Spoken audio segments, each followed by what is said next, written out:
was a woman that was out of California. I don't want to call her name right off the bat, but she was one of the women veterans that we shared. And what I found out was that this woman, who was enlisted throughout her entire military career, then went on to work as kind of like a nurse's assistant. So not a nurse. She wasn't a licensed practical nurse. She wasn't a registered nurse. I think she was like a nurse's assistant.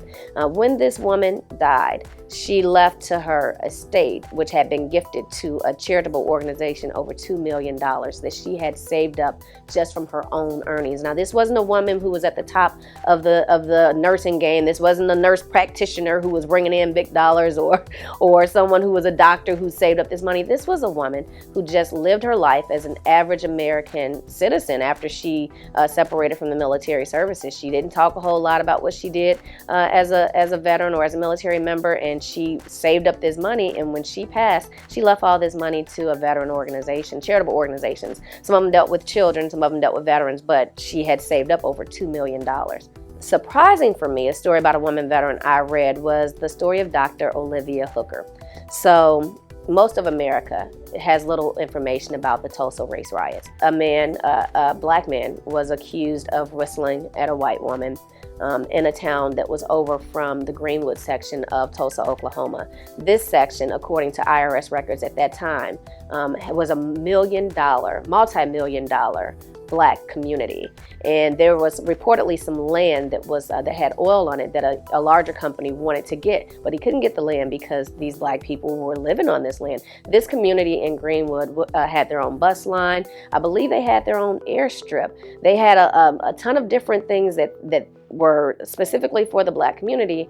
And then this incident happens where this person is accused of whistling or saying something to a white woman. They went through this community. I believe it was over 3,000 citizens that became displaced. They burned their businesses, they burned their homes. It is one of the worst atrocities to ever take place on American history and soil, and a lot of people did not know about it. Well, during that time, Dr. Olivia Hooker was a 6-year-old child.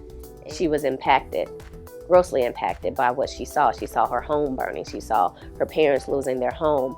This woman went on to become one of the first women who became a member of the Coast Guard.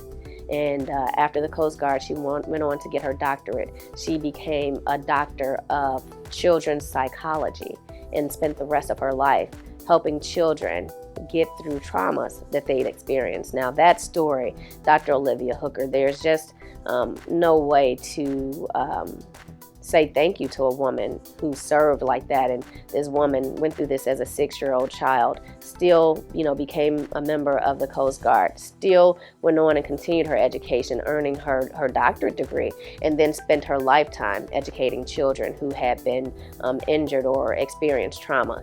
That story just floored me, and I had no knowledge of Dr. Olivia Hooker, even though I was very familiar with what had happened during the Tulsa race riot. So learning that this woman veteran had survived that atrocity and then continued to serve this nation, even though she'd seen the worst of what our nation could do to people. It says a lot about her, and I want her memory to never be forgotten.